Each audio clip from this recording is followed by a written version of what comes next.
Buenas tardes, queridos amigos. El fin de semana pasado tuve la experiencia de vivir un seminario sobre el Espíritu Santo, en el Espíritu Santo más bien. Y fue para mí una experiencia muy intensa que a nivel personal me llenó de alegría porque pude ver con mis propios ojos cómo Dios actúa. Pude ver un Dios vivo, que se hace presente, que comunica, que sana, que interpela. No sé por qué realmente nos llama tanto la atención todo esto, ¿no? Porque Jesús ya nos habló.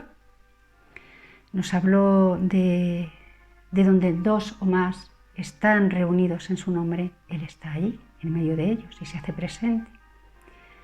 Y nos dijo que el Padre nos enviaría en su nombre el Paráclito, el Espíritu de la verdad, el Santo Espíritu.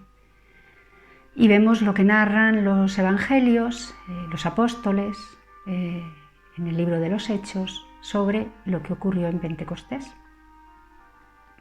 Bueno, pues yo lo he vivido más de una vez y al final del vídeo os dejo la información por si os apetece, ¿no? Y el teléfono y tal, por si queréis estar. Bueno, pues el caso es que ese mismo día, el viernes por la mañana, a mí un compañero de trabajo me preguntó qué iba a hacer, qué vas a hacer durante el fin de. Y yo se lo dije voy a hacer un seminario en el Espíritu Santo. Y me dijo, sí, esas cosas que vas tú de la fe. Se quedó así pensativo unos segundos y me dijo, yo también creo. Yo creo que hay algo. Yo creo en algo. Algo tiene que haber. Una energía. Claro, las personas queremos saber. Queremos conocer, pero no cualquier cosa, sino la verdad.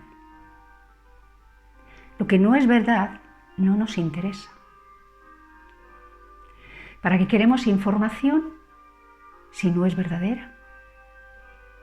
Lo irreal, lo que no es verdad, nos interesa como entretenimiento, digamos, ¿no? Como fantasía y como un modo de expresión también y de contemplación que contiene, que encierra algo verdadero. En cada película, en cada novela, en cada cuento, en cada obra de teatro, pues vemos que hay verdades de fondo que están entrelazadas, entretejidas, pues con el hilo argumental y que tienen que ver con nosotros.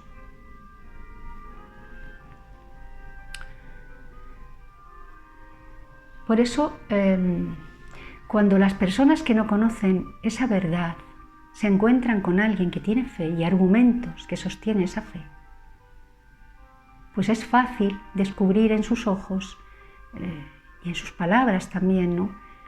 Incluso si son irónicas o están expuestas en clave de humor, pues una sombra de duda, una pequeña muestra de interés, un tímido paso hacia aquello que alguien expone como la verdad primera y última que todo ser humano necesita conocer.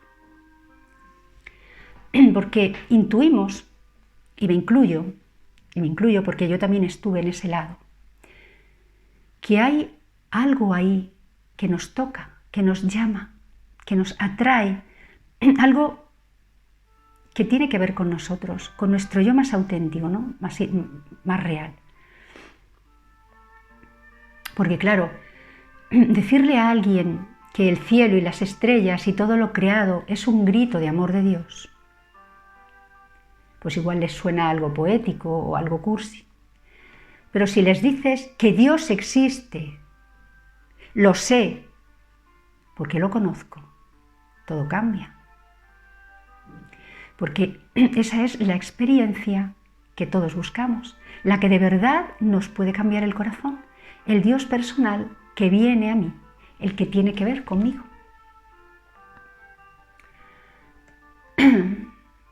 Claro, algo habrá, no, pensé yo escuchando a mi amigo. Alguien.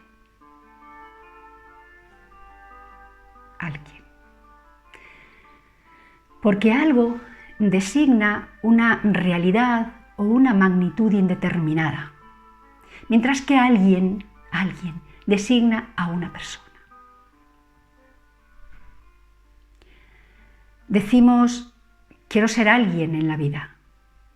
No decimos, quiero ser algo. Decimos, es un don nadie. No es un don nada.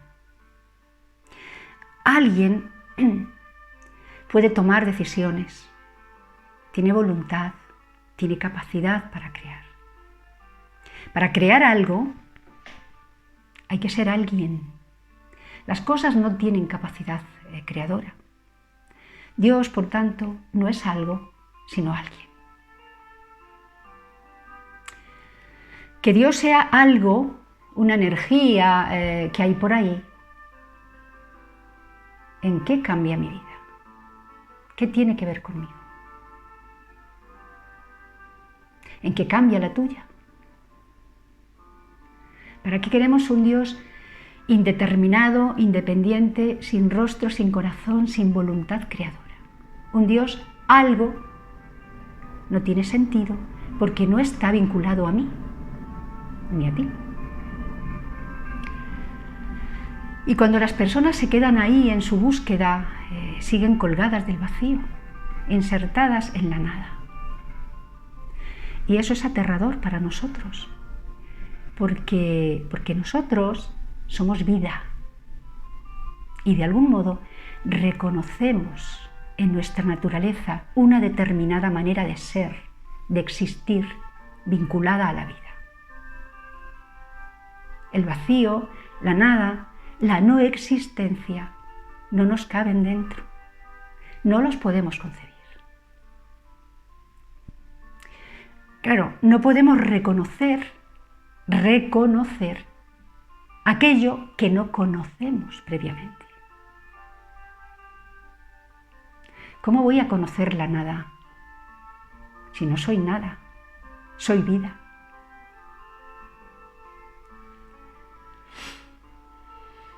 No podemos identificar lo que nos es desconocido, de ningún modo.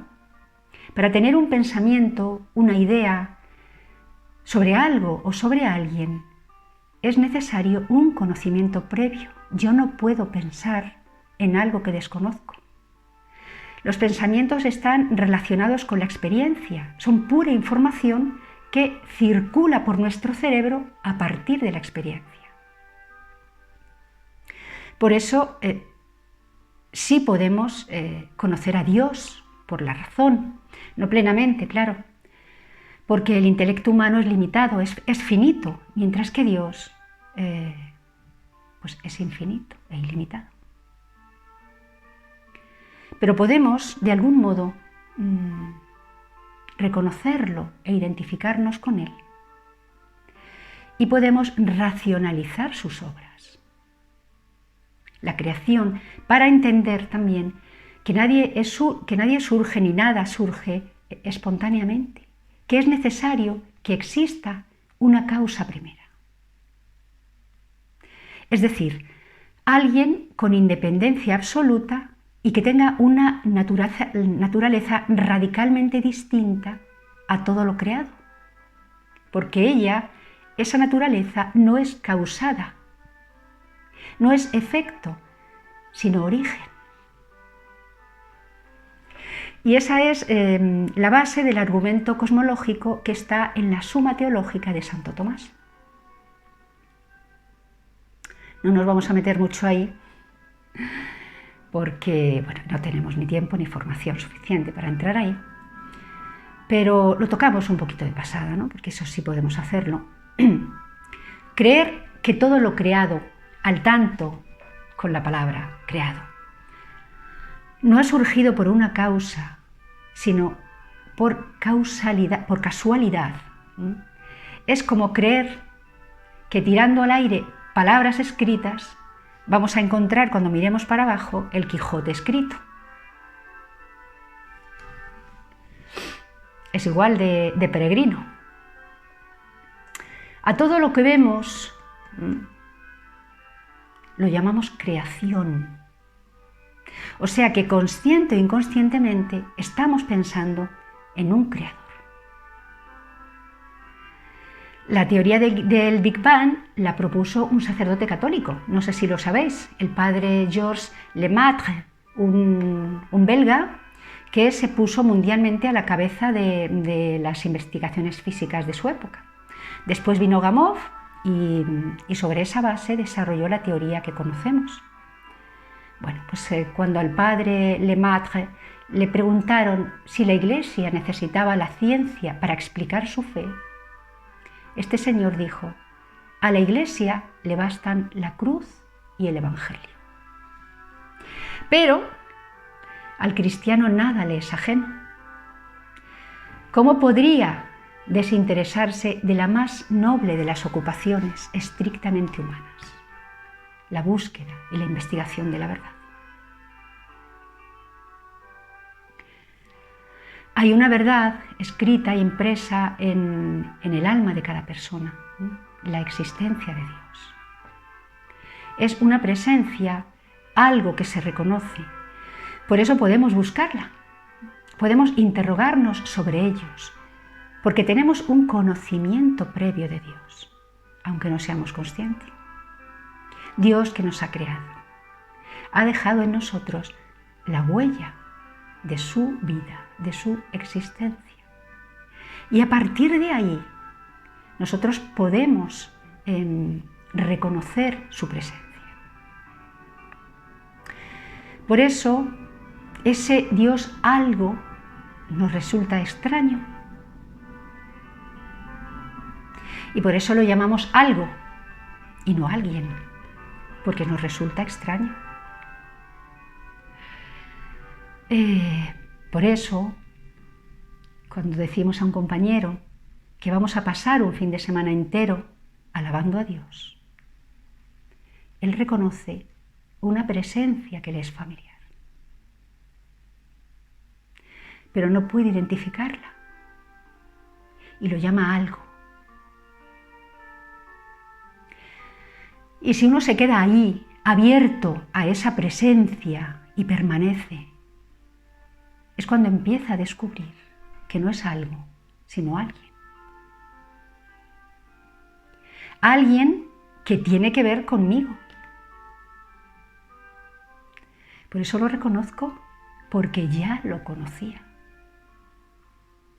Por eso me es familiar.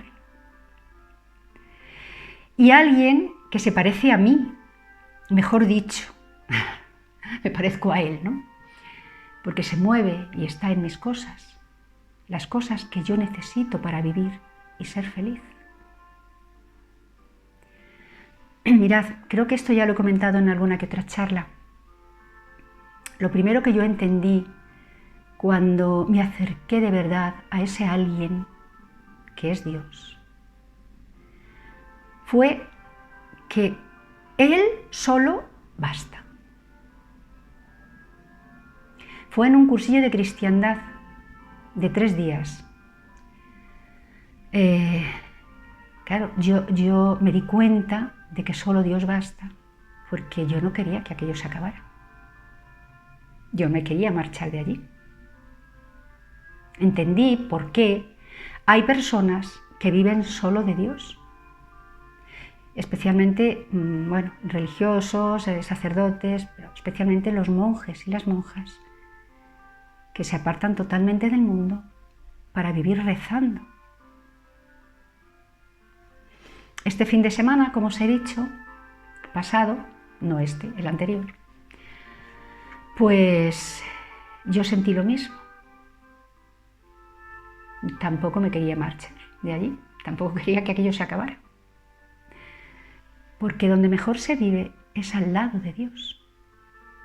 Y yo estuve todo el tiempo en un ambiente en el que Dios se movía. Un ambiente que hace salir lo mejor de las personas. Había niños los niños andaban de un brazo a otro, los papás en el comedor pues estaban a lo suyo y los niños andaban pues con unos y con otros. Había un bebé, yo lo tuve en mis brazos, la persona que vino conmigo lo tuvo en sus brazos y todo transcurría en un ambiente de mucho amor y mucha gracia, porque estábamos insertados en Dios. Claro, estábamos todo el día honrando, alabando, bendiciendo, adorando, rezando.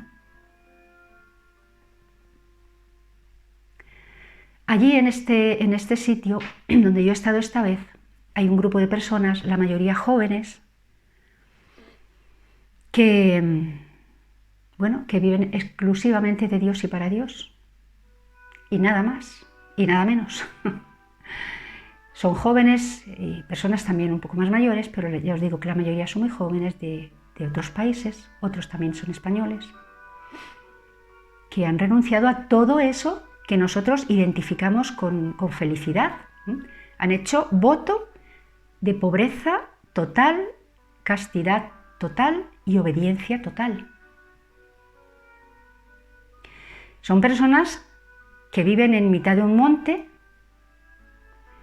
de manera providencial, porque no tienen ingresos, tienen un pequeño huerto, no van al cine, no salen para tomar un café, no quedan con los amigos para divertirse, no van a un restaurante, no se compran ropa, no van de viaje, no tienen vacaciones, no tienen coches, tienen uno pues porque una furgoneta que les ayuda cuando tienen que ir a dar una charla a algún sitio. Y os aseguro que son muy felices y que ninguno se plantea cambiar esa vida. Han descubierto en un momento de su vida a un Dios, a ese Dios que es alguien y no algo. Y en él se han visto a sí mismos, con sus necesidades, con su naturaleza. Y han tenido coraje para dar el salto, que es lo que nos falta a muchos. Bueno, muchos ya estamos insertados en este mundo porque tenemos familia y tal, y bueno, pues ya no procede para nada que hagamos una vida de ese tipo. Pero todos tenemos experiencia de haber tenido en algún momento de nuestra vida que dar el salto, que comprometernos plenamente, bueno, ante una relación de pareja, por ejemplo, ¿no? Lo cómodo a veces es quedarse ahí rezagado y no comprometerse del todo, porque es más cómodo, claro. Dar el salto a veces cuesta, decir sí, me comprometo contigo, me decido amarte plenamente y me comprometo plenamente contigo para casarme y para vivir aquello que Dios me pide. Pero pues nuestra vida, nuestras experiencias personales a veces nos paralizan. Hay que también saber en qué momento tienes que dar el salto, ¿no? Pues estos han dado ese salto y no hay que ver más que sus caritas para darse cuenta de lo felices que son. Nuestras facultades nos hacen capaces de conocer la existencia de un Dios personal, ¿no? Porque Él se nos ha revelado. Nos ha dado la gracia de conocerle. Nos ha hecho a su imagen, según su propia semejanza. Por eso las cosas, los algos, no nos llenan. Nos llenan un instante. Voy a comprar, voy a ir, voy a tal, y inmediatamente necesitamos otra cosa distinta. Estamos hechos para vivir en comunión con Dios. Porque nunca somos tan nosotros mismos como cuando estamos en Él. Yo soy el que soy, el existente. ¿Dónde vais sin mí? Cuando yo me adhiero No, cuando yo me adhiera, decía San Agustín, ¿no? Cuando yo me adhiera a ti con todo mi ser, no habrá ya para mí penas ni pruebas, y mi vida, toda llena de ti, será plena. Esto lo decía en las confesiones. Bueno, pues yo, este fin de semana, he podido adherirme a ti. A ti me refiero a Dios. He podido adherirme a Dios. Y es verdad que no ha habido allí ni penas ni pruebas, y que mi vida ha estado llena y plena. Las penas y la falta de plenitud y las pruebas han venido después. Bueno, pues a mí esto me hace reconocer claramente cuál es mi sitio en la vida, dónde tengo que quedarme, por qué cosas tengo que apostar. Hoy, domingo, yo llevo todo el día en mi casa. Solo he salido para ir a misa y para rezar el rosario, y el resto del tiempo pues lo he dedicado a orar y a preparar esta charla que ahora os comparto. Mañana trabajo y voy a estar toda la semana trabajando muy duramente. Pero, bueno, uno entiende a veces que su felicidad está en Dios. Y no se trata de hacer muchas más cosas, sino de quedarse en Él. Y descubrir, pues lo que yo he podido descubrir este fin de semana, ¿no? Una nueva faceta del rostro de Dios, una nueva imagen del rostro de Dios, la del júbilo, el Dios jubiloso, que es una verdadera belleza y una gozada.